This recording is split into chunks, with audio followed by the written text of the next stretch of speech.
حضرت ابراہیم علیہ السلام کی عادت تھی کہ مہمان کے بغیر کھانا نہیں کھاتے تھے، اور جو کھانا مہمان کے ساتھ کھایا جائے اس کا حساب بھی نہیں ہوگا۔ ساری زندگی یہ ان کا معمول رہا ہے۔ ایک دن بھوک لگی، گھر والوں کو کھانا پکانے کا کہا اور خود مہمان ڈھونڈنے نکلے۔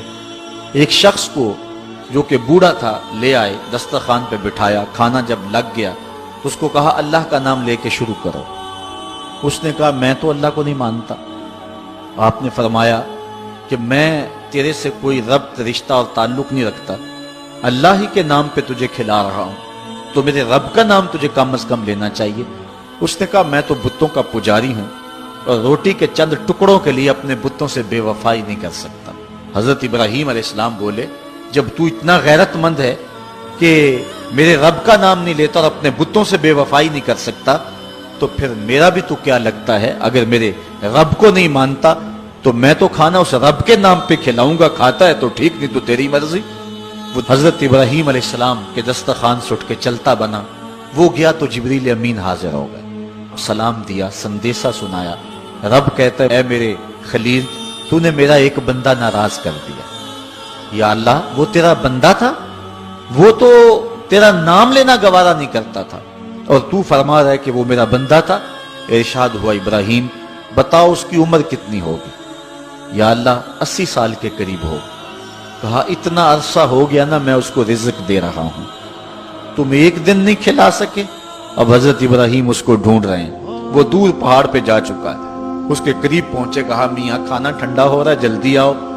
اس نے کہا ایک شرط ہے، تمہارے رب کا نام نہیں لوں گا۔ کہا نہ لینا آؤ۔ تو کہنے لگا لہجے میں اتنا گداز، اتنی نرمی کیسے آ گئی؟ تم تو کہتے تھے رب کے نام کے علاوہ کھلاؤں گا نہیں۔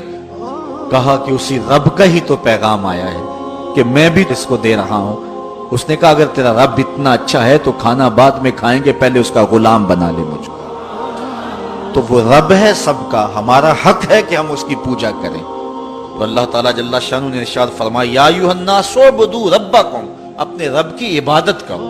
ایک تو وہ تمہارا رب ہے، اور پھر الذی خلقکم، اس نے تمہیں پیدا بھی کیا ہے۔ توجہ چاہوں گا، کتنی شان ہے کہ اس نے تخلیق بھی کیا اور پھر اس نے تمہاری تربیت بھی کی۔ جو تخلیق بھی کرے اور تمہاری تربیت بھی کرے، کیا اس کا حق نہیں ہے کہ اس کے حضور سجدہ ریزیاں کی جائیں؟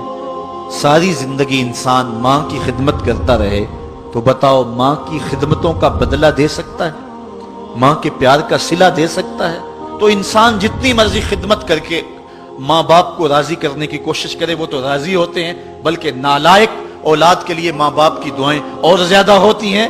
تو انسان ان کی خدمت کا حق نہیں دے سکتا۔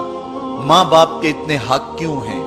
اس لیے کہ ماں نے بیٹے کو جنم دیا، جس نے جنم دیا ہے اس کے اتنے حق ہیں، تو جس رب نے خلق کیا ہے اس کے کتنے حق ہوں گے؟ جس نے تخلیق کیا ہے، دستے قدرت سے بنایا ہے، تو پھر اس کے کتنے حق ہوں گے؟ تو مجھے بتائیے اس شخص سے بڑا بدبخت کوئی ہو سکتا ہے؟